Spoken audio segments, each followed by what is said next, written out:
Apa sebetulnya yang kita perangi soal nasab ini? Nah, yang kita perangi adalah para habaib yang menggunakan nasabnya untuk kepentingan secara pribadi atau kolektif. Yang jelas-jelas ini merugikan masyarakat yang paling bawah atau masyarakat yang lain yang selama ini merasa ketika berhadapan dengan habaib atau habib, itu pasti kehidupannya akan lebih sejahtera, lebih makmur, baik di sisi ekonomi, sisi karir, dan lain sebagainya. Tapi perlu diingat bahwa para habaib dari Ba'alawi ini memang sudah bermasalah sejak kedatangannya. Ini fakta sejarah. Nah, tapi kalau ada oknum Ba'alwi yang kadang-kadang berbuat tanpa tidak ada sopan santunnya, tidak ada akhlaknya, baru itu kita harus dihentikan. Kalau nggak dihentikan, ini bahaya. Awas, Anda jangan macam-macam di sini, karena Anda kisahnya betul. Kenapa? Karena dari Ba'alwi itu bukan yang jadi masalah di Indonesia, dan bukan ya, khususnya di Indonesia itu adalah bukan masalah nasab saja, sejarah kedatangannya pun sudah bermasalah. Bagaimana Habib Utsman bin Yahya Mufti Betawi ya yang digaji oleh Belanda, kemudian beberapa fatwanya banyak bertentangan dengan ulama-ulama yang sudah ada, bahkan melemahkan, padahal beliau datangnya tahun abad ke-18. Ya kan? Beliau datangnya barusan dipanggil oleh Belanda, sementara ulama-ulama yang keturunan Wali Songo sudah ada. Ya kan?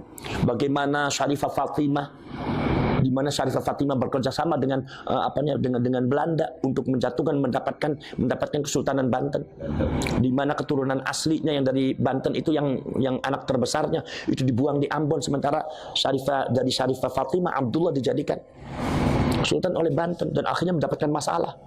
Akhirnya malah Belandanya akhirnya menghukum Syarifah Fatimah dengan Syarif Abdullah. Karena apa? Karena kalau di mata Belanda karena sudah tidak bisa bermanfaat lah, makanya harus dihukum. Sebetulnya kalau masih punya kekuatan yang akan digunakan. Bagaimana Habib Abdurrahman Al-Masyhur Az-Zahir yang ceritanya kontroversial di Aceh, di mana mengkhianati perjuangannya orang Aceh, bekerjasama dengan dengan beberapa oknum dari India. Bagaimana yang lainnya ini juga datangnya bermasalah ini. Arab dari Hadramaut tuh. Ya. Nah ini. Maka dari itu ini bermasalah. Udah datangnya bermasalah. Mereka dijadikan masyarakat strata nomor 2 setelah Belanda. Sementara masyarakat Indonesia ketika zaman Belanda dijadikan strata yang paling bawah. Jadi Anda jangan sampai di bawah sampai sekarang itu. Sekarang udah merdeka. Sekarang Belanda udah nggak ada. Jadi Anda strata seperti itu jangan dibawa-bawa. Anda jangan membanggakan diri, merasa dirinya adalah di atas orang pribumi. Lah salah Anda, berarti Anda masih membawa misi Belanda. Jadi menurut saya itu fakta sejarah, bukan provokasi. Itu fakta sejarahnya seperti itu. Dan itu fakta sejarah tentang nasabnya seperti itu. Netizen masyarakat awam yang sampai hari ini fokus terus mengikuti tentang perkembangan dinamika tesis Kiai Haji Imad, dan beberapa komentar sudah saya lihat di kolom komentar, dan kebanyakan menyimpulkan bahwa Ba'alawi itu batal nasabnya dan memang bukan keturunan Rasulullah. Untuk lebih jelasnya dan lebih menjadi sumber yang bisa dipercaya, ikuti videonya. Sebelumnya sudah ada kajian. Berarti kan sudah ada polemik dan itu sudah ada ketetapan. Satu. Nomor selanjutnya yang terbaru di antaranya adalah salah satu naqib daripada Naqobatul Ashraf yang ada di Mesir. Itu salah seorang syarif yaitu Al-Hasan, itu juga mengatakan ada ibtalun nasab di ahli Ba'alwi, membatalkan nasab bagi keluarganya Ba'alwi dengan catatan-catatan secara ilmiah. Itu seorang naqib, beliau seorang nasabah dari Naqobatul Ashraf yang ada di Mesir. Mengatakan bahwa itu nasabnya Ba'alwi, kesimpulannya nasabnya Ba'alwi dari beberapa faktor-faktor yang sudah saya jelaskan, katanya nasabnya Ba'alwi itu adalah batilun ghairu sahihin, sudah batil ghairu sahih lagi. Berarti artinya apa? Kalaupun ada perdebatan, Itu karena apa? Menurut mereka para nasabah yang ada di internasional khususnya Nakobatul Ashraf, semua baik ada di Irak ataupun ada di Irak atau ada di Mesir, itu mengatakan bahwasanya adanya nasab nyambung Ba'alwi adalah klaim sepihak dari Ba'alwinya atau dari ulama-ulama yang ada hubungan emosional dengan Ba'alwi, ya seperti yang dikemukakan oleh Kiai Imaduddin. Memang itu ada benarnya. Perkiraan saya juga sama. Mungkin perkiraan juga para netizen dan masyarakat awam yang selalu fokus dan terus stay tune polemik tesis Kiai Haji Imad.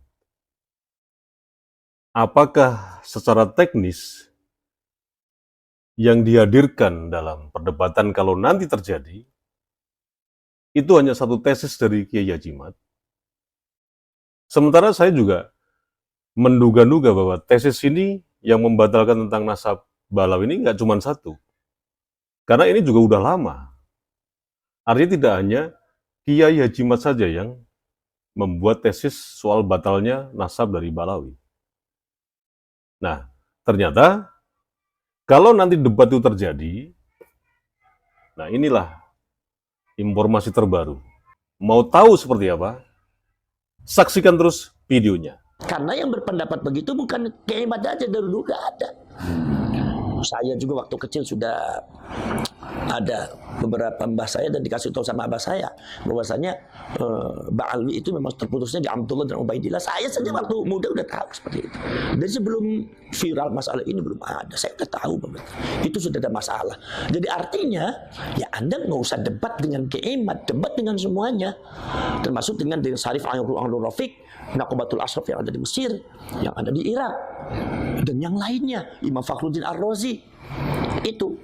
Jadi artinya ini masalah ilmiah dan menurut saya nggak jadi masalah mau nyambung atau tidak. Yang penting artinya ketika ilmiah itu dikemukakan, itu Anda jangan bicara bahwa oh itu berarti kurang ajar sama ulama ini, bukan.